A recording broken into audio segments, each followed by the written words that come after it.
yourself happy, Maja Storch advises on how to become more aware of those little moments that provide joy.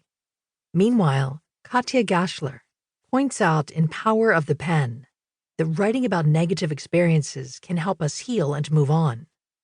Finally, in Section 7, we close with a discussion of those elusive New Year's resolutions and make lasting personal change, whether that involves cutting back on drinking and smoking, losing and keeping off weight, exercising more, or keeping the romance alive with your partner or spouse. Now go out and be well. Janine Swanson, Issue Editor. Section 1. Change is in the Mind. The Essence of Optimism by Elaine Fox. When I was a 14-year-old in a suburb of Dublin, we were at the height of the Troubles. During this period of civil unrest, our school regularly took in girls from Northern Ireland to get them away from the bomb blasts and shootings in Belfast. Some 2 hours' drive across the border. One of these girls was named Sandra, and she had been in our school for a couple of weeks, when one day the two of us decided to walk home for lunch. As I was walking and chatting, I suddenly became aware that Sandra was no longer beside me. Looking around, I saw her about 10 meters back, lying flat on the pavement. A car had backfired, and she had instantly thrown herself on the ground. Deep in her brain, an alarm signal had gone off. That same signal had slipped past me unnoticed. How we interpret the events in our lives determines their significance to us. Often these incidents are ambiguous. They may represent a threat, as in gunfire, or they may be neutral, as in a car backfiring. Our responses reveal something deeper about the way our brain analyzes what is happening around us. To a mind sculpted by a violent and dangerous environment, a loud bang is highly salient.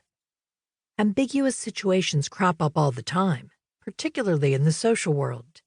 Perhaps your boss rushes past you one morning at the office. Her brusque demeanor could signal that she is annoyed with you, or it could mean she's running late to a meeting.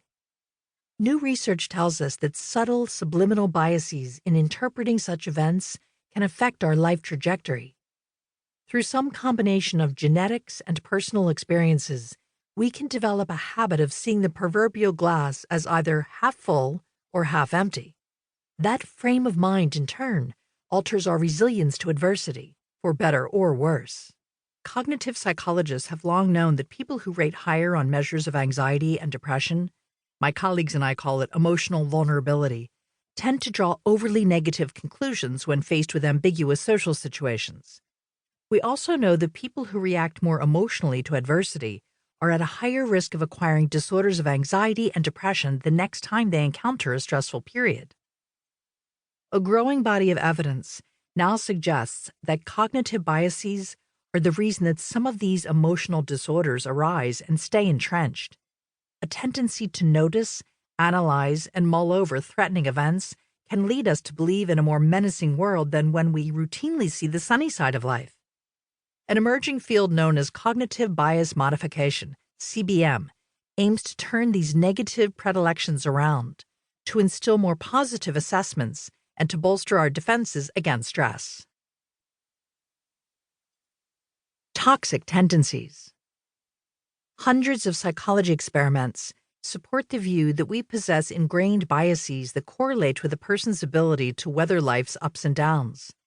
Biases direct our thinking at several levels, including what we pay attention to, how we interpret our experiences, and what we end up storing in memory.